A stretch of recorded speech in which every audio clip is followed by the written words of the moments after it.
la hora N viene congresista Bugatás para contarnos todo el final de la historia. Y vamos ahora al tema de Daniel Szydlowski y la superintendencia de banca. El presidente de la superintendencia de banca ha minimizado las reacciones generadas por este tema de la tabla de mortalidad o el aumento de la esperanza de vida de los peruanos. Ha dicho que simplemente se ha tratado de un malentendido, de un tema complejo. Pero una de las cosas más interesantes que ha dicho es que él viaja mucho porque así le da prestigio a nuestro país. Hay que darle prestigio al país, Mario. Sí, hay que contribuir con la imagen nacional. A ver, por favor, ¿qué me dicen de esto? No sé de qué hablar primero porque lo del prestigio me parece tan maravilloso. Hay dos aspectos. No voy a comenzar por lo del prestigio, sino por el otro tema. Por la tabla, que es la parte seria. Por la tabla. En realidad, este es un tema técnico. Pero tú no puedes soltar una tabla de estas como proyecto y publicarla sin dar las explicaciones. Pero hay una cosa que, mire, yo no necesito ser técnica y no creo que ningún técnico me pueda dar la contra. No va a demostrarme que el promedio de vida del peruano, aunque esté afiliado a la AFP, es de 90 años. Imposible. Ya, pues. Pero entonces, si me dicen que la tabla sirve para decir que esa es la esperanza de vida, me está dando a entender que es un promedio. Así es. Entonces, es mentira. Por eso digo y no hay que ser técnico para saber que eso es mentira. A explicar que esto era un proyecto, ponerlo en consulta, conversar con la gente, porque a mí, la verdad, y he estado muchos años, he sido director de compañía de seguros muchísimos años y abogado de varias, me parece esto un despropósito, sobre todo en el Perú. Yo creo que es un a propósito, más bien. Puede ser. Y en la otra de los viajes del señor Szydlowski, me ha llamado la atención su modestia, ¿no? Yo lo que veo es un problema mayor de cómo funciona el sistema de las AFPs y cómo se amarran con los organismos del gobierno que deberían defender el interés público y a mi juicio terminan defendiendo los intereses de las AFPs y de las empresas de seguros. Y yo creo que aquí el Congreso discutió en la Comisión de Economía una cosa es que a la gente le devuelvan la plata, pero ahora vamos a ser libres de manejar nuestro dinero a partir de los 65 años. A los 55 años no tienes capacidad de manejar tu dinero. A los 45 años no tienes capacidad de manejar tu dinero. A los 35 años no tienes capacidad de manejar tu dinero. Recién a los 65 años se está diciendo que, bueno, nos van a devolver nuestro dinero. Estamos obligados a contribuir a un oligopolio de empresas que están amarradas entre ellas y que nos cobran unas comisiones absolutamente elevadísimas por sacar una rentabilidad que francamente no es nada especial como varios han calculado estos días. Ahora, y además para llevarse una buena cantidad de nuestros fondos al exterior, donde sacan una tasa de interés del 2% anual.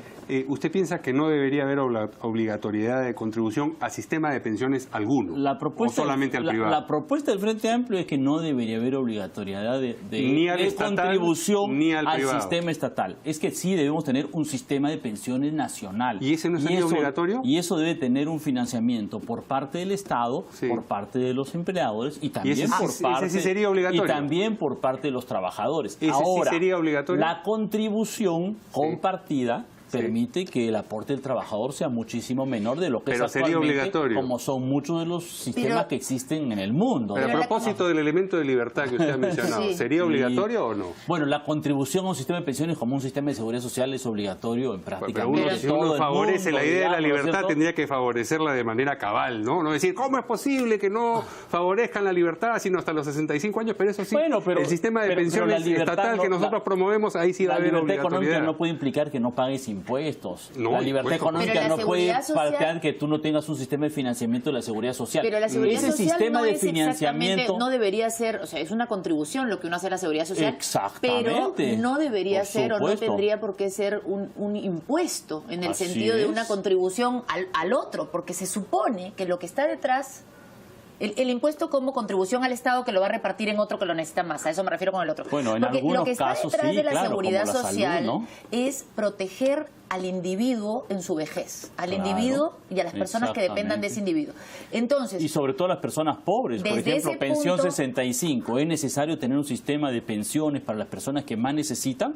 el Frente Amplio, las izquierdas pensamos que sí, y que pensión 65 es gratis, efectivamente esa persona no ha contribuido, sí, a las personas que tienen 70 años y que están en pobreza hay que darle 125 soles, nosotros pensamos que hay que darle más que 125 soles. Y hay mucho más personas que están fuera del sistema de pensiones, por supuesto que hay muchas personas que requieren una pensión. El principal problema del sistema de pensiones del Perú incluso no son las AFPs, es la enorme mayoría de peruanos, 2 millones de personas todavía que no tienen ningún soporte económico para la vejez, y muchas de ellas personas pobres o Ahora casi bien, pobres, que tienen que depender de la familia para subsistir con las justas, y que si se enferman es una tragedia. No sé si tú seguramente habrás entrevistado a gente pobre y se enferma la persona mayor y la situación es dramática. El Estado cumple un papel subsidiario y debe amparar.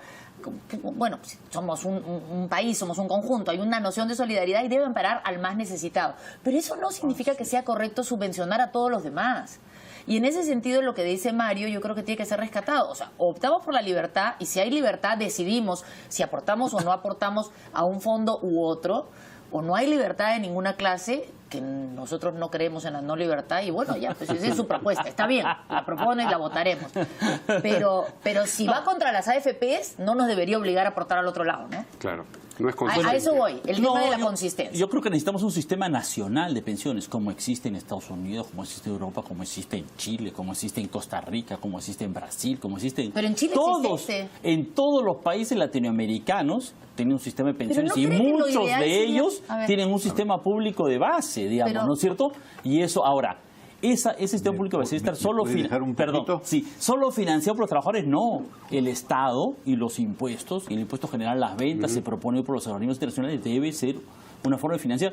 Porque esta cuestión de que la gente no aporta nada no es verdad. Cada vez que pagamos el IGB estamos aportando. Bueno, el Estado, bueno, no sé para qué comente Antario, el Estado no tiene su plata, tiene nuestra plata. Así es. Nosotros en Orden tenemos clarísimamente precisado lo que creemos que debe hacerse. Creo que tiene que haber libertad respecto si aportas a un sistema público o a un sistema privado.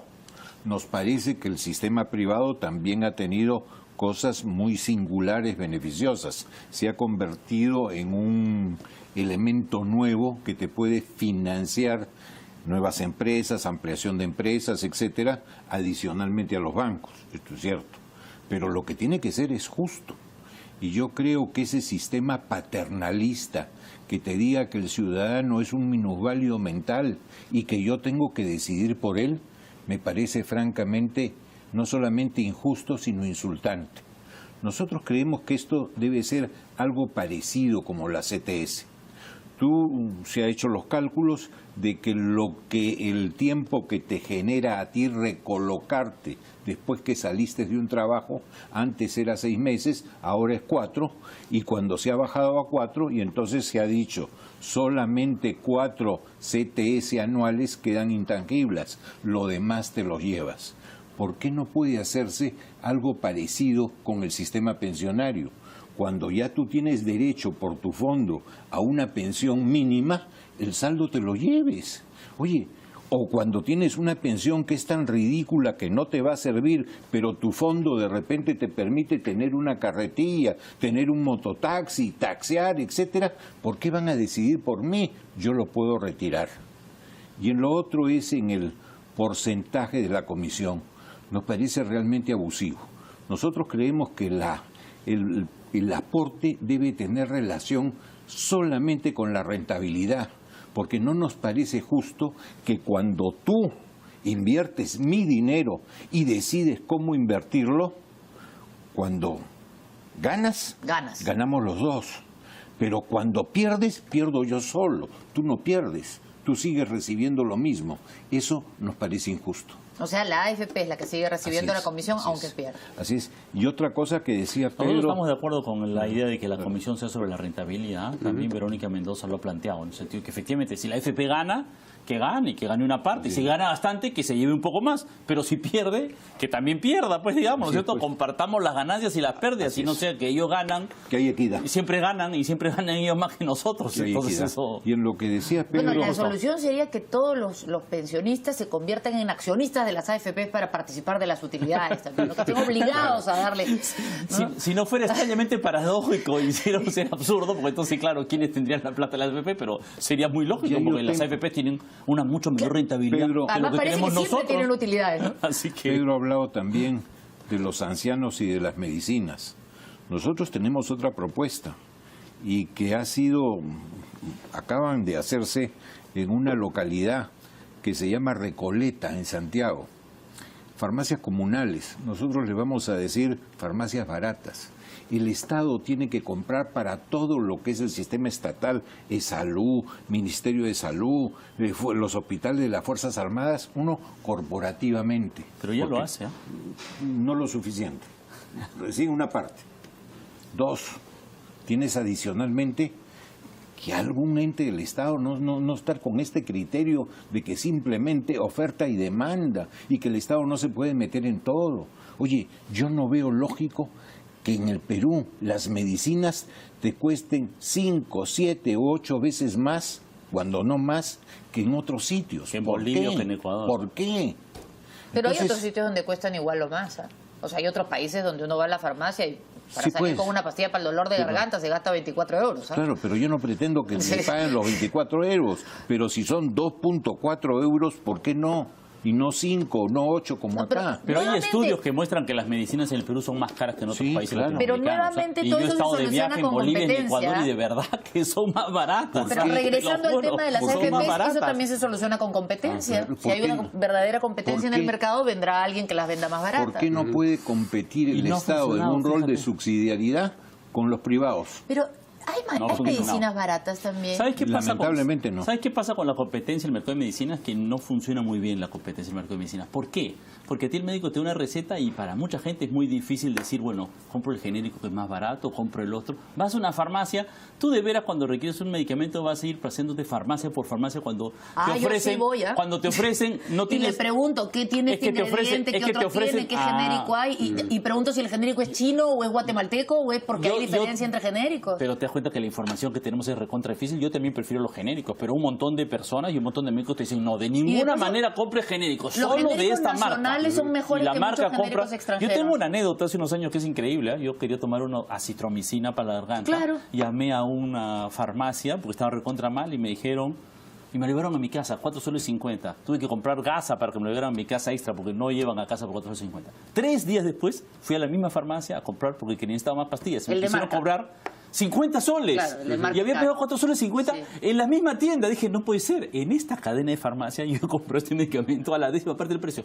Lo siento, ya no tenemos. Solo hay el de marca 50 soles. Y bueno, yo felizmente sabía y claro, no pagué los 50 soles, sino que me fui a buscar Ahí, otra. Vamos a regresar al tema precios es porque nos hemos- abusiva. Tenemos Ahí que tendría que Vamos decir, a- ¿qué tal tenemos marca? otro tema. La diferencia es abusiva. Abusivo. Muy bien, tenemos que hacer una nueva pausa porque tenemos todavía 2 temas más que cubrir y solo 23 minutos. Volvemos.